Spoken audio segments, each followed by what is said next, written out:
Pendaki yang lain. Coba kamu lihat tahun berapa mie instan ini kadaluarsa. Katanya sambil menunjukkan satu bungkus mie. Panji kemudian mengambilnya dan membaca tanggal kadaluarsanya. Seketika Panji langsung terdiam dan melepaskan mie instan itu ke tanah. Panji, coba kamu lihat Ron. Katanya sambil bengong. Aku kemudian mengambil mie instan itu dan melihat memang benar tanggal kadaluarsanya di tahun ke-2020. Aku juga langsung terdiam kebingungan dengan apa yang terjadi. Pak Pemandu, kalau kalian masih belum percaya, nih coba lihat uang ini, tahun berapa uang ini dicetak. Sambil mengeluarkan dua jenis uang yang tidak pernah kami lihat sebelumnya. Aku melihat tahun berapa uang itu dicetak, ternyata tahun ke-2017. Ini pasti uang palsu ya Pak? Kok ada uang seperti itu? Kataku heran. Pak Pemandu, ini uang baru. Ini uang resmi Indonesia, baru dikeluarkan tahun lalu. Daniel, uang Indonesia itu kayak gini Pak. Sambil mengeluarkan uang 10.000 keluaran ke-2002. Pendaki yang lain. Itu kan uang jadul sudah tidak berlaku sekarang. Kami semua semakin bingung dengan apa yang terjadi dengan orang-orang ini dan tahun berapa yang sebenarnya sekarang. Wajah kami tetap sama.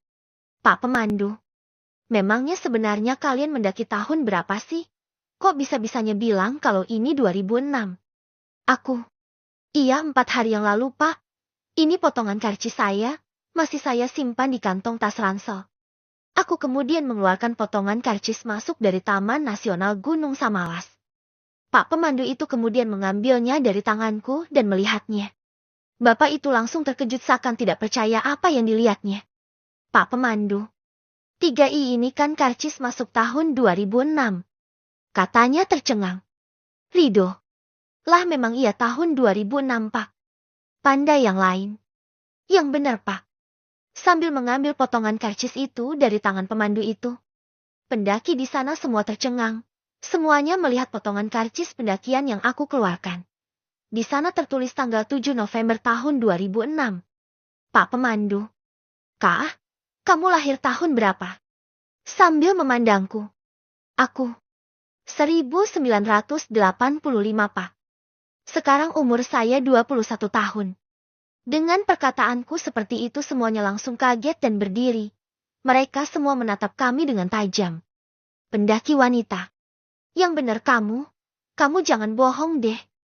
Pak Pemandu, kamu anak kuliah Universitas Mataram kan? Iya, kok Bapak bisa tahu? Pak Pemandu, Fakultas Hukum. Rido, kok Bapak bisa tahu semua tentang Roni Pak? Pak Pemandu, kalian 3 orang dari fakultas yang sama kan? Yang mendaki Gunung Samalas tahun ke-2006. Terlihat bibirnya bergetar. Daniel, Bapak orang hebat ya, kok bisa tahu kalau saya, Rido, dan Roni satu fakultas? Pemandu itu langsung meraba-raba badan kami. Badannya bergetar seperti baru melihat setan. Pak Pemandu, ayo cepat kita semua harus turun. Dengan nada tergesa-gesa. Iqbal, kenapa Bapak tiba-tiba terburu-buru? Pak Pemandu, pokoknya kalian harus cepat kembali. Kita harus secepatnya melaporkan kalian ke petugas. Dengan suara yang panik, tangannya bergetar ketakutan. Kita makan dulu kan Pak? Ini makanannya belum matang. Pendaki wanita. Iya Pak, kenapa kita jadi terburu-buru seperti ini? Pendaki yang lain. Pak, sebenarnya apa sih yang terjadi sama mereka? Kenapa Bapak tiba-tiba ketakutan seperti ini? Bapak pemandu itu tiba-tiba mengeluarkan dompet dari tas lempangnya. Dia langsung mengeluarkan KTP-nya. Pak Pemandu, nih lihat KTP Bapak. Terlihat tidak ada yang salah dengan identitas Bapak itu di KTP-nya, tetapi setelah dilihat-lihat, ternyata tanggal lahirnya 17 September tahun 1983. Ternyata Bapak itu seumuran sama aku. Usianya 2 tahun lebih tua dari aku. Kami semua langsung terkejut hebat. Rido. Lah, kok bisa? Kok kita seumuran Pak? Bahkan saya lebih tua 4 bulan dari Bapak. Saya juga lahir tahun 83. Ini kok bisa Pak? Ini KTP palsu ya? Daniel, mana mungkin bisa? Ini kan tahun 2006. Kok bisa Bapak kelihatan tua? Tapi kita enggak. Pak Pemandu. Aku kakak tingkat kalian dulu di Universitas Mataram. Ini cara Semua orang mudah langsung untuk dapat kaget hadiah. mendengarnya. Cukup Pak untuk Pemandu. meloloi. Sudah. Login setiap hari. Intinya sekarang kita cepat makan dan langsung segera turun Tonton sebelum drama malam pendek tiba. selama 15 Kami menit. kemudian makan makanan yang kami masak agar cepat-cepat melanjutkan kembali. Kami semua penasaran dengan maksud dari Bapak Pemandu itu. Setelah selesai makan, kami berdiri dan siap melanjutkan perjalanan. Pak Pemandu, sebelum kita berangkat, ada baiknya kita berdoa dulu supaya perjalanan kita lancar. Kami semua berdoa dengan khusyuk dan dipimpin sama Pak Pemandu itu berjalan menuruni hutan itu. Perjalanan kami menuruni gunung itu sangat cepat, sampai-sampai pendaki wanita yang kelelahan dengan langkah kaki Pak Pemandu yang cepat. Aku, Pak, bisa pelan-pelan gak? Kasihan orang yang di belakang kecapean. Pak Pemandu, ya sudah, kita istirahat 5 menit di sini. Panji, kenapa sih Bapak kok jalannya cepet banget? Kita kan juga capek, Pak. Pak Pemandu, kita harus cepat-cepat kembali. Kita harus membawa kalian berlima ke petugas jaga. Rido, salah kami apa? Kami kan tidak pernah merusak alat atau menangkap hewan di sini. Pak Pemandu, kalian tidak salah apa-apa. Intinya kita harus cepat kembali. Dan jangan panggil saya Bapak lagi ya. Aku. Kok gitu, Pak? Bapak kan lebih tua dari kita. Pak Pemandu, kalian kan sudah lihat KTP saya tadi. Saya seusia kalian, jadi jangan panggil Bapak lagi. Panji, mana bisa kayak gitu, Pak? Bapak itu sudah tua. Kami masih muda. Lagian kan, KTP Bapak itu palsu. Pak Pemandu, ya udah terserah kalian aja. Semenit lagi kita jalan lagi ya. Setelah 5 menit kami istirahat.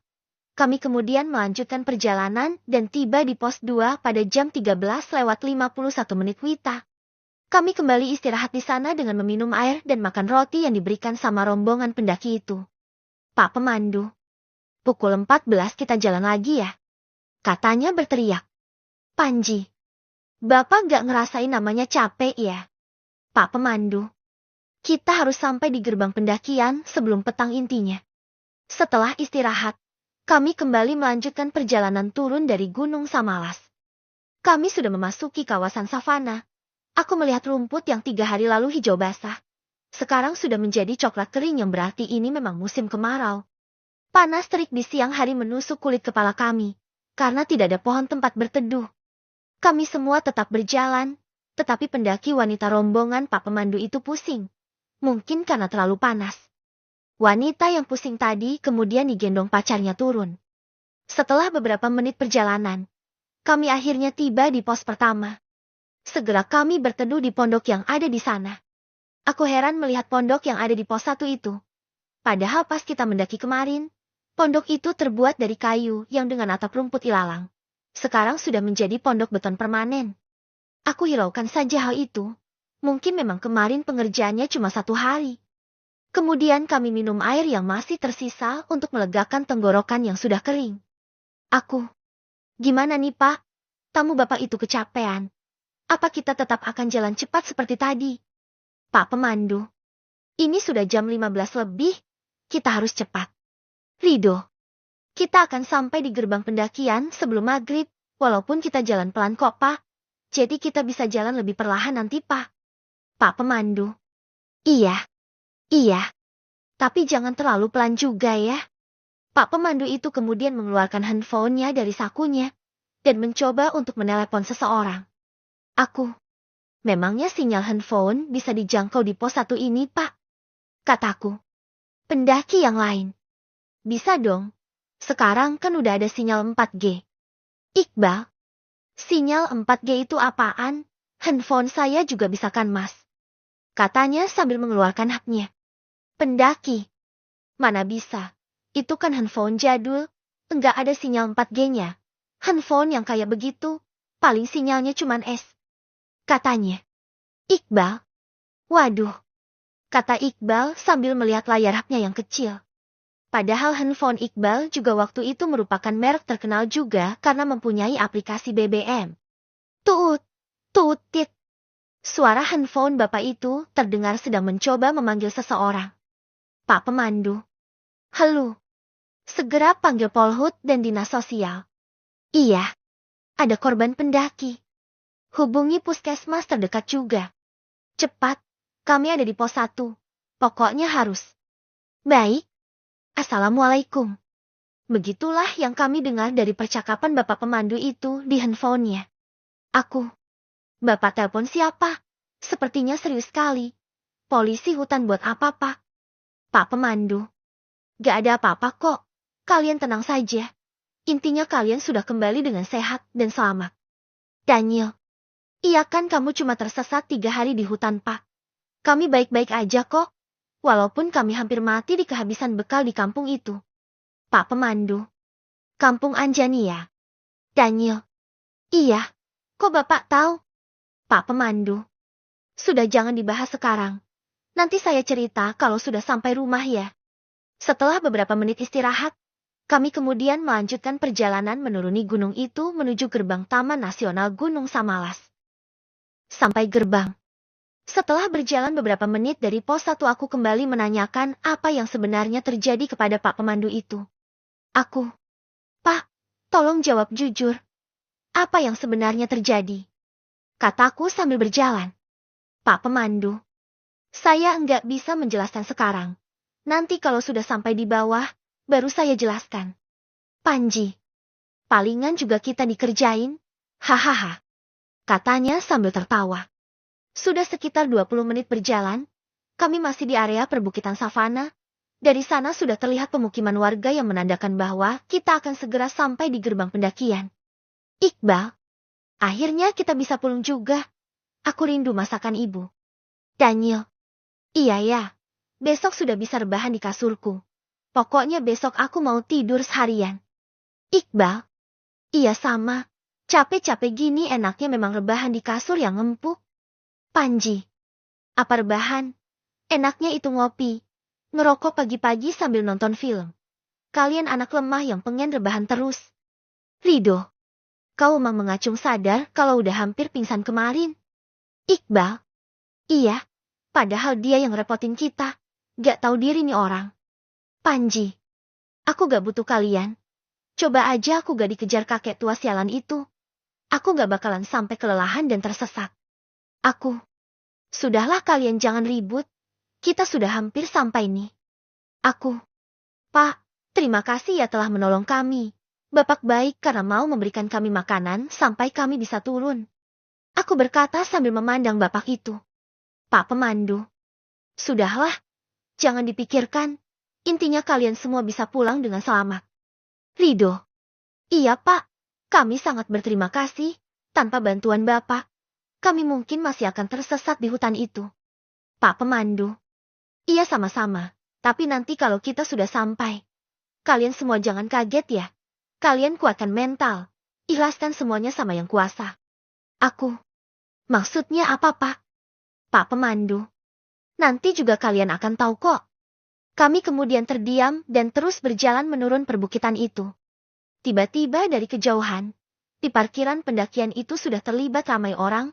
Mobil ambulans terlihat parkir di sana seperti ada korban kecelakaan. Orang-orang ramai seperti sedang menunggu seseorang. Terlihat juga polisi dan tentara yang berjaya di sana. Aku melihat gerbang pendakian itu sudah berubah. Area parkirnya lebih luas tidak seperti pada saat kami datang mendaki kemarin. Rido. Lah, kok ramai ya? Daniel. Iya kok ramai. Apa ada orang yang kecelakaan? Pendaki yang lain. Ini kenapa Pak? Kok ramah? Siapa yang mereka tunggu? Katanya kepada Pak pemandu. Aku. Iya Pak. Apa ini karena Bapak yang menelepon tadi? Pak pemandu. Sudah. Kalian semua tenang saja. Aku melihat jam tanganku sudah jam 17:06 Wita. Kami akhirnya sampai di parkiran dengan selamat.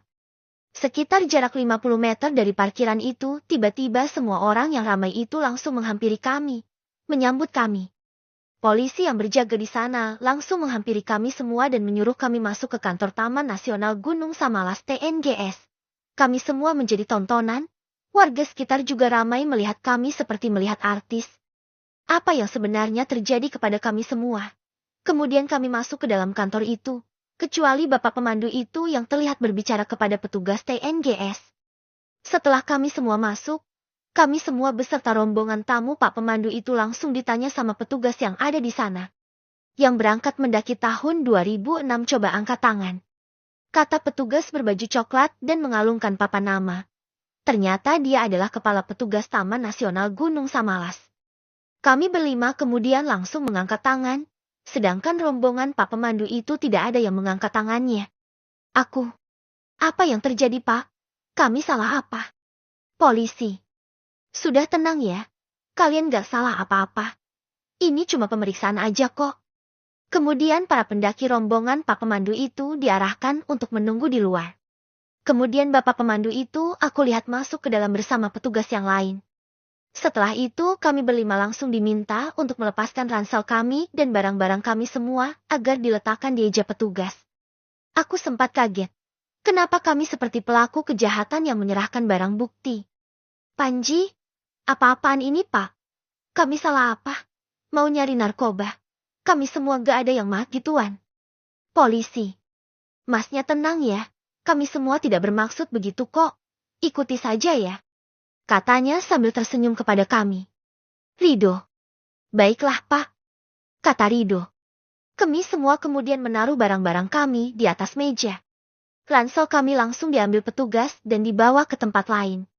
Panji. Ransel kita mau dibawa kemana tuh Pak? Polisi. Tenang saja. Nggak akan ada barang yang hilang. Saya jamin kok. Kepala TNGS. Dompet juga kalian serahkan ya. Tenang saja. Uang kalian nggak akan hilang kok. Cuma diperiksa sebentar saja. Kami kemudian menyerahkan dompet masing-masing. Kemudian petugas yang lain meraba-raba kantong saku pakaian yang kami pakai. Setelah merasa tidak ada barang yang tertinggal, kami semua langsung diarahkan masuk ke ruangan seperti ruang UKS. Mungkin itu ruangan untuk korban pendaki. Kemudian orang-orang berbaju putih masuk. Itu seperti perawat dan dokter.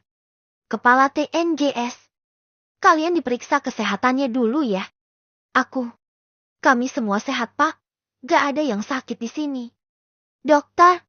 Iya. Tapi baiknya juga diperiksakan. Lagian ini juga gratis. Enggak bayar kok. Panji. Tapi cepat ya. Kami semua mau pulang nih. Dokter. Iya. Iya. Sebentar kok. Kami semua diperiksa kesehatannya mulai dari ujung kepala sampai ujung kaki. Area kemaluan juga tak luput dari pemeriksaan dokter. Setelah selesai, kami kemudian diarahkan kembali ke ruangan yang sudah ada kursi dan makanan di atas meja. Di sana sudah ada Pak Pemandu tadi yang sedang duduk menunggu kami. Kepala TNGS. Kalian di sini dulu ya.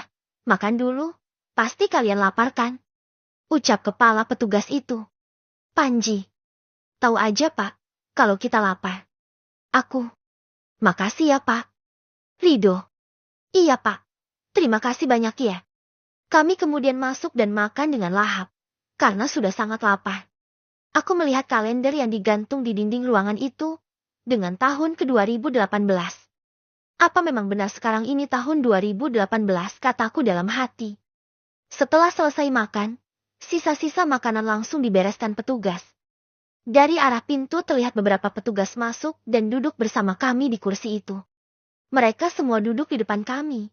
Di antara orang-orang itu ada kepala TNGS, polisi, dokter, tentara. Ada bapak tua yang memakai kemeja serta peci hitam. Bapak yang berpakaian rapi serta memakai kacamata dan kakek tua yang berpakaian lusuh serta memakai udeng di kepalanya. Aku. Ini ada apa ya Pak? Kataku. Polisi. Kami akan mewawancarai kalian ya. Tapi kali jangan tegang. Kalian rileks biasa aja ya. Kami cuma mau bertanya saja. Rido.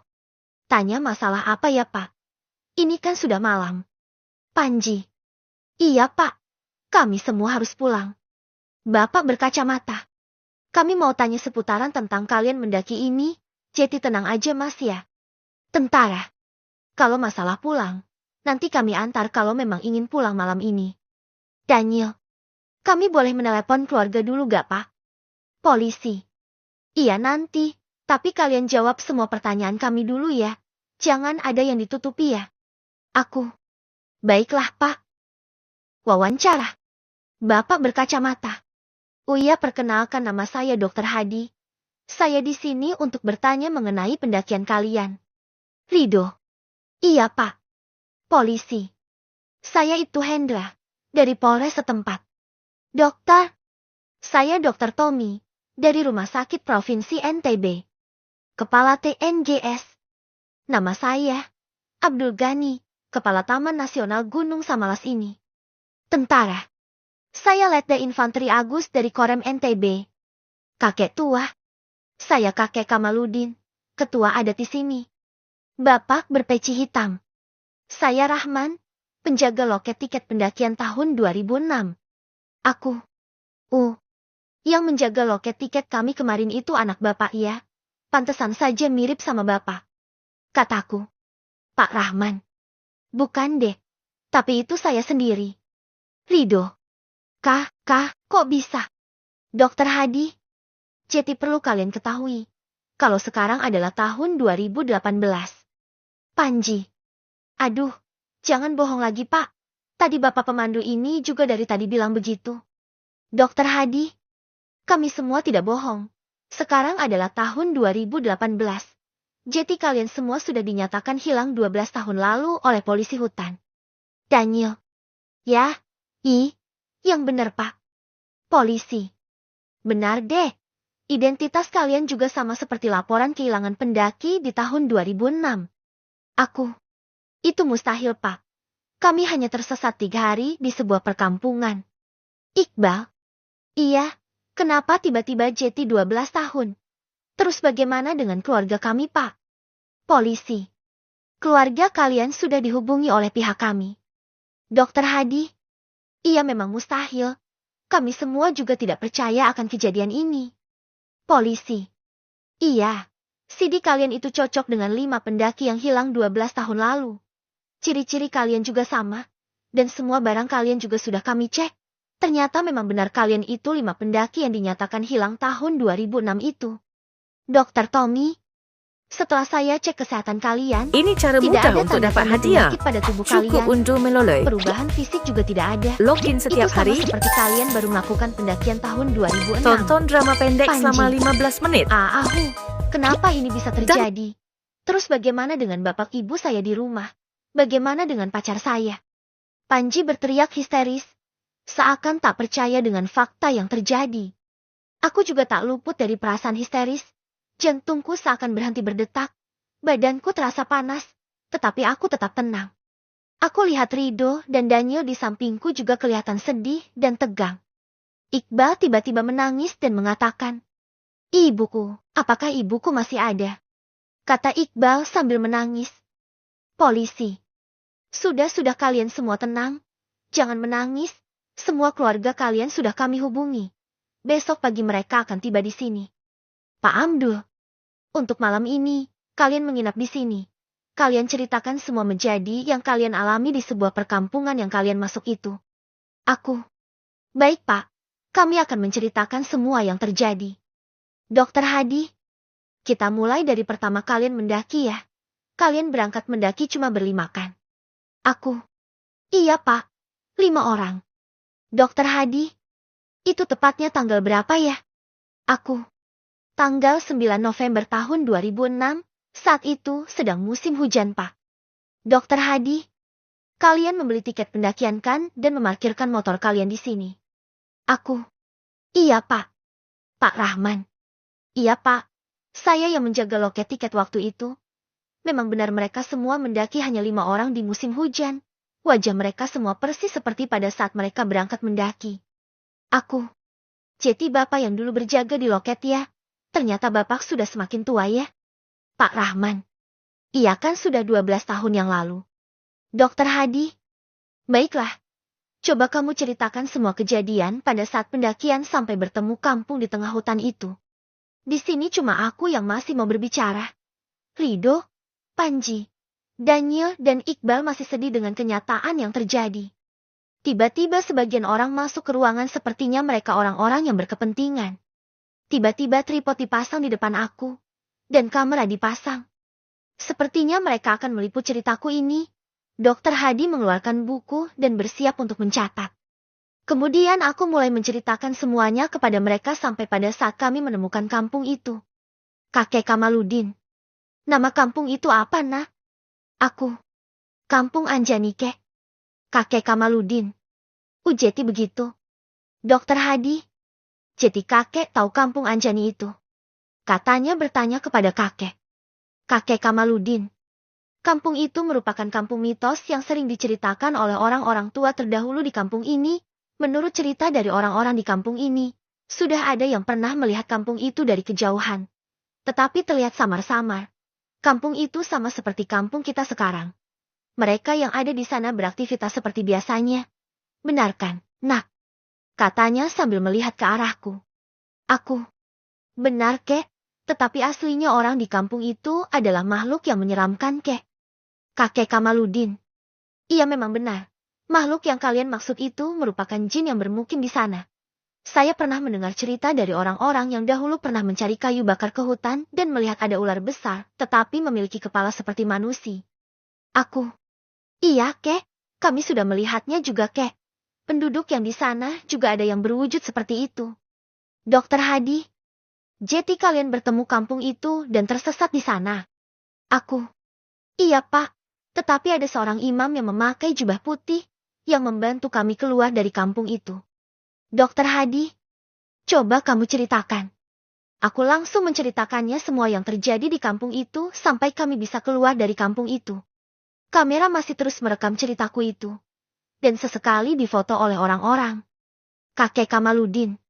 Jadi kalian memakan 3 bawang putih sehingga kalian bisa keluar dari kampung itu. Aku. Iya, kek. Tanpa bawang putih yang kami simpan di saku celana. Mungkin kami akan terjebak di sana selamanya. Dokter Hadi. Jeti begitu ya? Aku. Iya, Pak.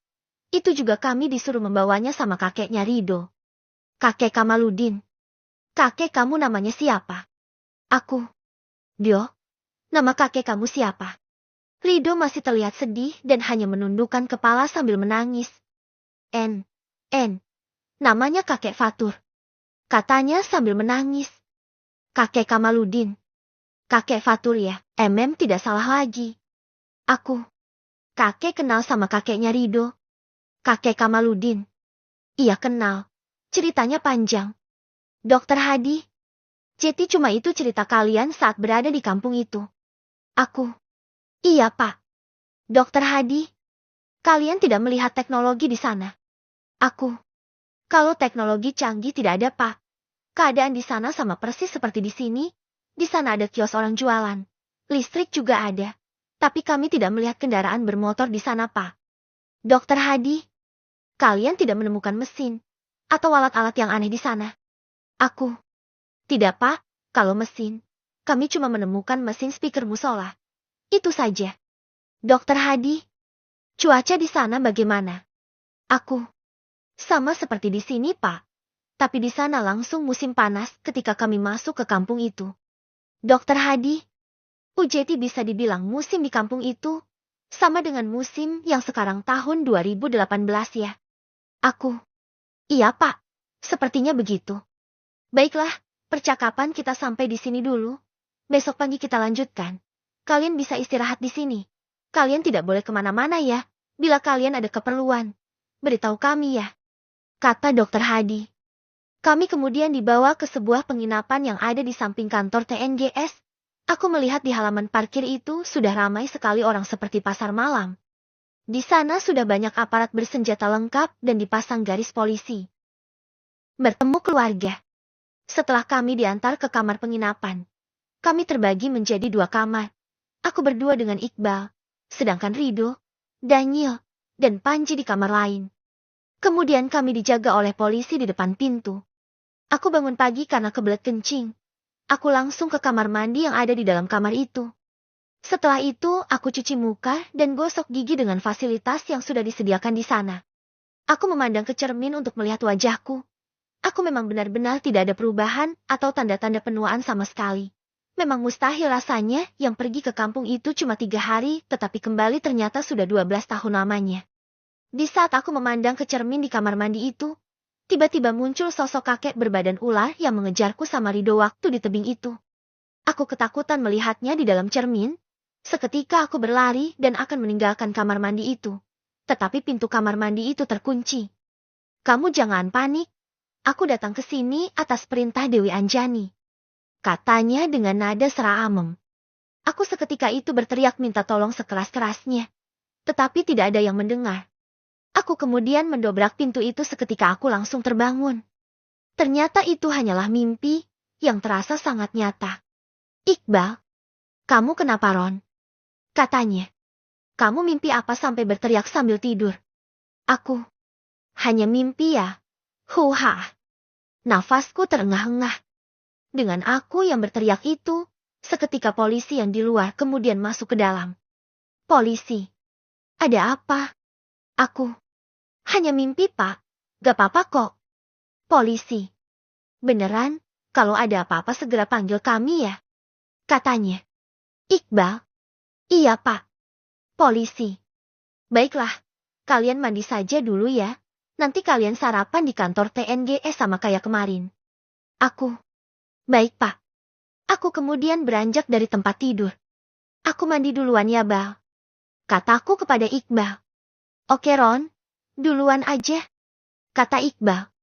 Aku kemudian masuk ke kamar mandi. Aku langsung memandang cermin itu. Aku takut yang aku mimpikan itu bakalan jadi kenyataan. Kemudian aku langsung mandi. Rasanya segar banget karena sudah 5 hari tidak mandi. Aku lihat merek sabun yang tidak pernah aku lihat sama sekali. Sabunnya seperti sabun cuci piring yang cair. Biasanya kan sabun itu seperti batangan. Setelah mandi, aku langsung keluar dari kamar mandi itu tanpa berlama-lama di sana. Aku takut bakalan ada sosok yang keluar dari cermin seperti dalam mimpiku. Aku. Bal, giliran kamu mandi. Aku sudah selesai nih. Iqbal. Cepat banget Ron. Kamu gak pakai sabun ya? Aku. Pakai dong. Tapi sabunnya encer. Gak kayak biasanya yang padat. Iqbal. Masa sih? Tapi bisa dipakai kan? Aku. Iya bisa kok. Wangi banget juga. Kemudian aku mengganti baju yang bersih yang sudah disediakan oleh petugas itu. Bajunya seperti baju pasien. Sama juga dengan yang Iqbal punya. Sepertinya bajunya memang sama semua. Sambil mengganti baju, aku mengingat kembali mimpiku yang katanya kakek itu datang atas perintah Ratu Dewi Anjani. Apa maksud dari mimpi itu? Sepertinya ada pesan di dalam mimpi itu. Kemudian aku duduk kembali di tempat tidur itu sambil menunggu Iqbal selesai mandi. Setelah Iqbal selesai mandi dan mengganti baju, kami berdua langsung keluar dan disambut oleh polisi yang ada di depan pintu. Aku melihat ramai sekali orang-orang di luar, seperti sedang menonton pertunjukan. Sepertinya pendakian gunung itu juga ditutup karena keramaian itu. Selang beberapa saat, Rido, Daniel, dan Panji juga keluar. Kami semua kemudian diarahkan ke dalam kantor TNGS itu dengan pengawalan polisi. Setelah masuk ke dalam, kami sudah disediakan sarapan pagi yang kelihatannya sangat enak. Kemudian kami makan. Tiba-tiba Pak Pemandu itu juga datang bersama para dokter yang kemarin. Setelah makan, kami semua kembali diarahkan ke dalam ruangan yang kemarin. Pak Amdul, kalau sudah selesai makan, kita lanjutkan yang kemarin ya. Kata Kepala Taman Nasional Gunung Samalas itu. Kami semua. Baik Pak. Di dalam ruangan, kami kembali disuruh menceritakan semua yang terjadi dengan direkam kamera seperti yang kemarin.